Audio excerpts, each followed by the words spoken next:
What's up, guys? So today is part 1 of the trigger on the penny build, and so today we're just going to be talking about the trigger. We're not going to be doing anything with the complete trigger assembly, like the hammer or the sear. I'm going to leave that for a part 2 because this video would just be too long. So we're just going to be focusing on the trigger. We're going to do a little bit of reshaping of the trigger, and as well as modifying the return spring to give it a lighter return and a little bit of a lighter pull, and as well as smoother operation of the trigger. And that's more of what I'm going to be going for, as the aluminum housing I think kind of got worn out from old age. So where the plunger goes into the housing is a little bit worn out. So I'm going to try to deal with that. I'm going to paint the trigger, and yeah, it looks pretty awesome, guys, and I'm excited for you guys to see what it looks like. So, but yeah, hope you enjoy this video. Give me a like if you like it, and yeah, awesome, thanks.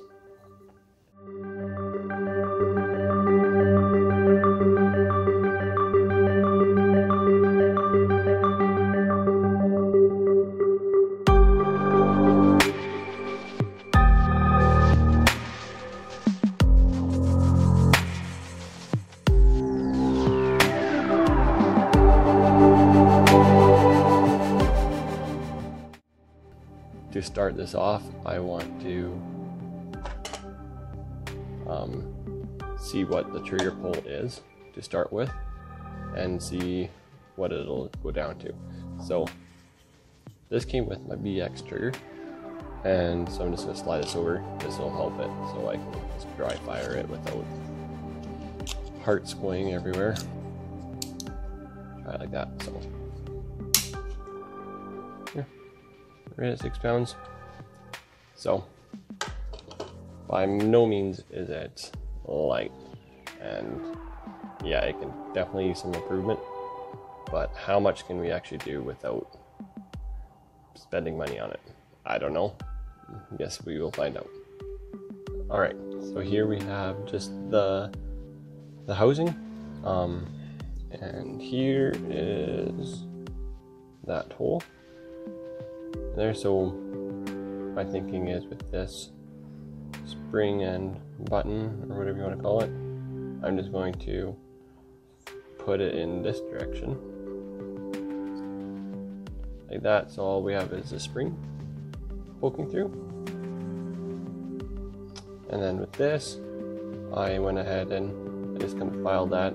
This will give it a lighter pull. I know you can just cut a couple of coils, and I might still end up doing that, but I then found where that spring was pressing up against the trigger, and it's right up in this corner, and that's where I took a drill bit that fit nice and tight inside of the spring here. So I used that and drilled into the trigger here, and it's on a bit of an angle, as you can tell. It's kind of following the angle of the hole inside of this housing here, and I didn't go all the way through. But so what I'm going to do is push this in as far as I can. I've drilled it. I'm going to mark it here, and then I'm going to cut that off, and I'm going to JB weld. Put some JB weld inside of there, and JB weld this pin into there, into the trigger. So then what we'll have is the spring. It'll be seated into the trigger, so everything should hold together, I guess, and the spring won't be able to slide off the trigger. So we'll see if that works, and it gives us a lighter return as well as a smoother return, and that's more of what I'm going for with this.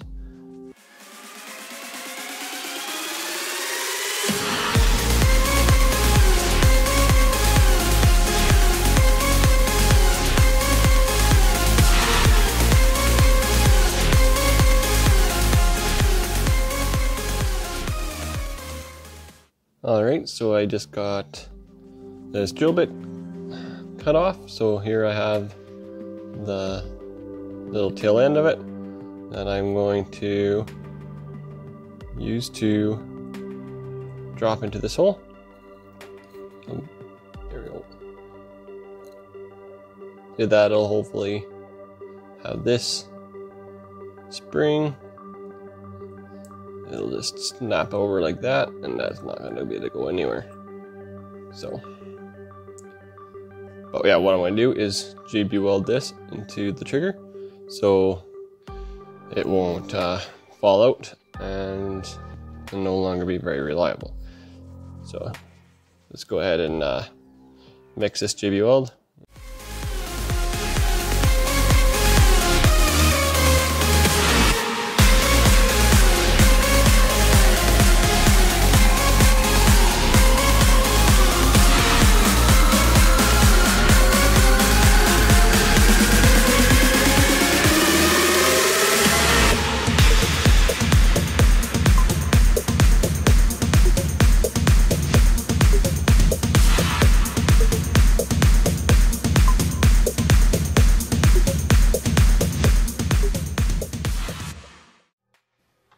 So as you can see here, I just threw the trigger into the housing and I reversed that spring so the plunger is sitting inside the housing, sticking out this way, and it snapped into that pin that I just JB welded in there.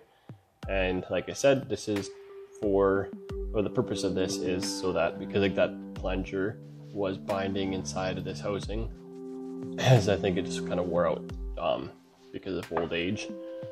So it wasn't a very smooth pull or let off. So that's why I went with this, trying doing it this way. Took off some material here because I like the shape of the trigger, kind of like that. Gives it more of a custom look. As well with taking material off here, it gives me a lighter spring pull and return. So let's see if that makes a difference in the overall schemes of things. And so with that, I had to, because when you pull like this, the spring kind of pushes up as well. So that spring was pushing up, and when this hole was the same, like the original size, it was hitting that and then it was bind. So what I did was just took a drill bit and drilled it out a little bit bigger. So gives the spring some more room to travel upwards for that. So that's what I did there. And as well as this trigger, I want to make a stop for it. So when you pull the trigger, make it have a little, like, I don't know, make it so it touches the housing. I might just add some JB weld and then file that as a stop, or I might run a pin through here so that the trigger stops on that. I'm not too sure yet, but that's what I'm going to do. And just so, yeah, it'll be faster to shoot this thing, because when you shoot and it fires, if it stops right there right away, all you have to do is lift your finger and it'll reset, click, boom, click, boom. Or if it's too far of a travel, it's boom, all the way back, and then it takes longer for it to reset. So that's the idea.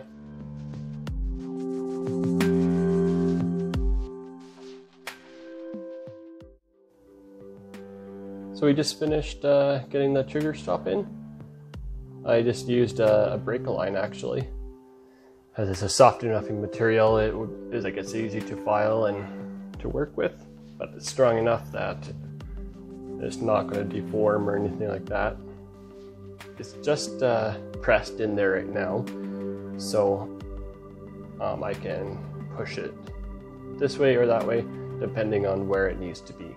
So I'm going to assemble the trigger, find out where the trigger's set, like where it fires, and wherever that is. I will adjust this accordingly and make a mark on it. I will JB weld it into position, and once that's done, I will cut this remaining tail off of it and then that part will be done. And I'm just going to jump ahead now and start. Before I set this, I'm going to get the spacers put in quick and go from there. Alright, so I just got the spacer in between the trigger and the housing. So that's, it feels a lot smoother than before. And there's none of that movement side to side. And I could only get one spacer in. But that worked out alright.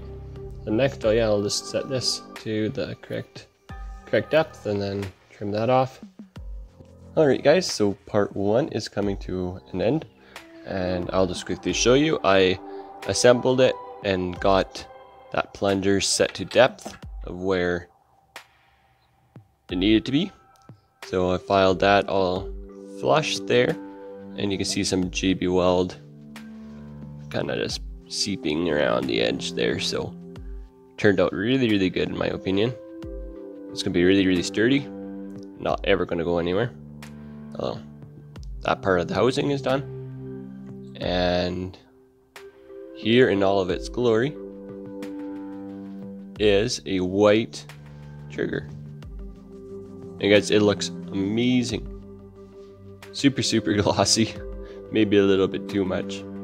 It won't, it might be reflective, but it looks awesome. And it'll be more of a custom look as it being white. So I think it turned out wicked.